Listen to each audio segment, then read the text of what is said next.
Richard I of England, famously known as Richard the Lionheart, was one of the most legendary warrior kings in medieval history. Born into the powerful Angevin dynasty, Richard became a symbol of courage, military brilliance, and chivalric honor. Although he ruled England for 10 years, he spent very little time in his own kingdom. Instead, his life was defined by war, crusades, betrayal, and an unyielding passion for glory on the battlefield. His name still echoes through history as a fearless night king whose heart burned for adventure and warfare.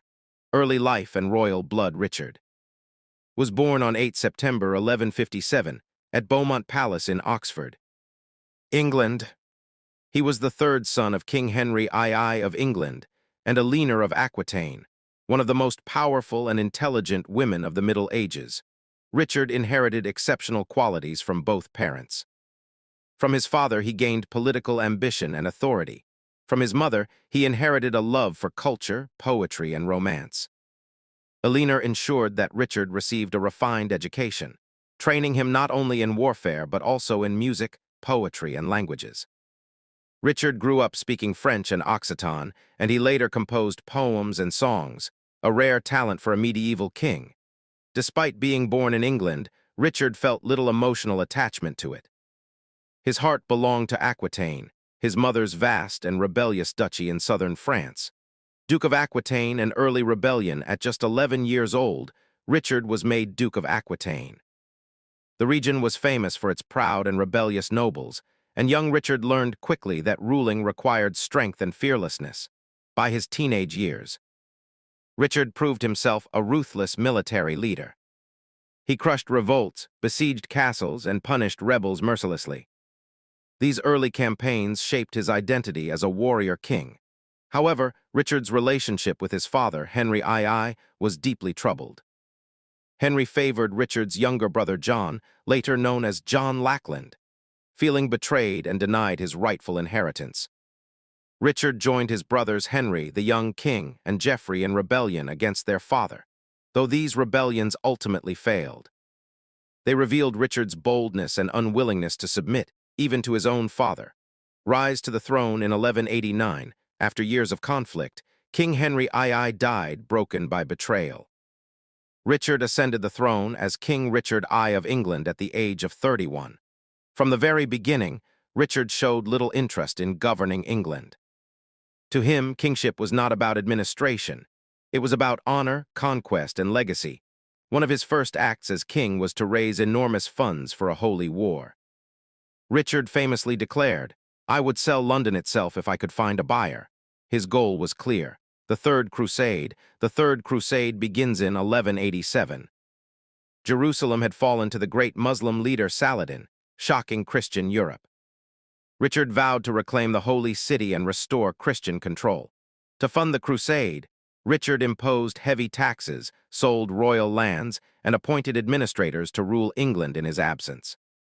In 1190, he departed for the Holy Land alongside King Philip II of France.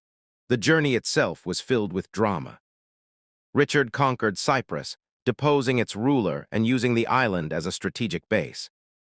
There he married Berengaria of Navarre, though their marriage remained distant and produced no heirs. The warrior king in the Holy Land. Richard arrived in the Holy Land in 1191, where he quickly proved himself the most formidable commander of the crusade. Siege of Acre. Richard played a decisive role in capturing the city of Acre, a crucial stronghold. His military tactics, siege engines, and sheer determination broke the Muslim defenses. However, tensions rose between Richard and Philip II. Political rivalry overshadowed unity, and Philip soon returned to France, leaving Richard as the undisputed leader of the Crusader forces. Battle of Arsuf. Richard's greatest military victory came at the Battle of Arsuf. Facing Saladin's elite forces, Richard demonstrated extraordinary battlefield discipline. His cavalry charge shattered the enemy lines, securing a stunning victory. Even Saladin, his greatest rival, respected Richard deeply. The two leaders never met face to face, but they exchanged gifts and messages, embodying a rare sense of chivalric respect between enemies. Jerusalem, the unreachable prize despite multiple victories. Richard never captured Jerusalem. Harsh weather exhausted troops, and political realities forced him to retreat. In 1192, Richard negotiated a peace treaty with Saladin. Jerusalem remained under Muslim control, but Christian pilgrims were allowed safe passage, though some saw this as failure. The crusade preserved Christian territories and earned Richard everlasting fame. Capture and imprisonment. Richard's troubles were far from over. On his journey home, he was captured in Austria by Duke Leopold V, whom Richard had previously insulted. Leopold handed him over to Emperor Henry VI of the Holy Roman Empire. Richard spent over a year in captivity. England was forced to pay an enormous ransom, 150,000 marks, nearly bankrupting the kingdom. Meanwhile, Richard's brother John and King Philip II plotted to seize his lands. Despite betrayal, England remained loyal, and the ransom was eventually paid. In 1194, Richard was released and returned triumphantly. Final wars and death rather than settle into peaceful rule. Richard immediately returned to war, this time against Philip II of France. Richard spent his final years defending his French territories. He built mighty fortresses, including the legendary Château-Gaillard, a masterpiece of medieval military architecture.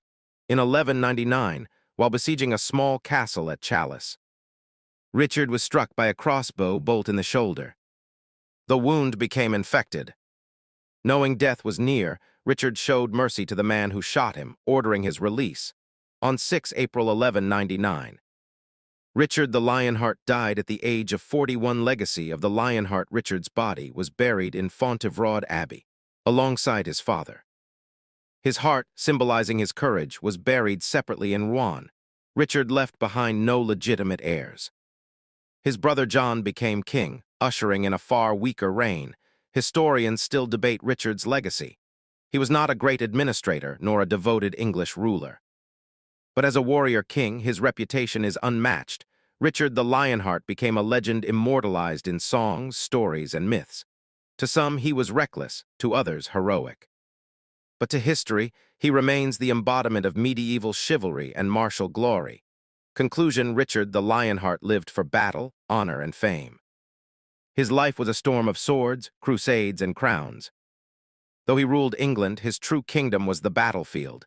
Even centuries later, his roar still echoes through history.